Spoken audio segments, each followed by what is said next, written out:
ያው ነገ ከነጎዲያ ትጮሃላችሁ ከወዲሁ ከልባችሁ ብትነጋገሩ ነው የሚሻለው አቋም ብትወስዱም ነው የሚሻለው እንዲህ ነን እኛም አለን ኤርትራም ምናምን ገዳይ ነው ፌደራል መንግስቱም ገዳይ ነው ይሄኛውም ጠላት ነው ይሄኛውም ጠላት ምናምን ልትል ትችላለህ ምናልባት በዛ ምክንያት አማካይ ሰው ነህ ወይ ሰዎች ከብልጽግናም አልመደቡም ከሻቢያም አልመደቡም ዘን እኔ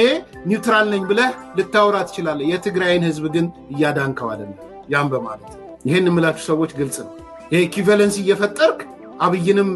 እና ኢሳያስን እኩል እያስቀመጥክ ወይ ፌደራል መንግስትና የኢትዮጵያ መንግስት ብልጽግና መንግስትና የሻቢያ መንግስትን እኩል አስቀምጠህ ከዚህኛው ምራቅ እያልክ የምትሄደው ነገር ነገ ከነጎዲያ ያስከፍልሃል ዋጋ ወይ ተሰብስበህ ሻቢያ ጋር ግባ ወይ ተሰብስበህ ጦርነት እየመጣ ስለሆነ ወይ ተሰብስበህ ሻቢያ ጋር ግባ በቃ ደብረጽዮን ጋር ግባ ተሰብስበህ ወይ ደግሞ ይሄ ነገር አዋጣም ብለህ ፌደራል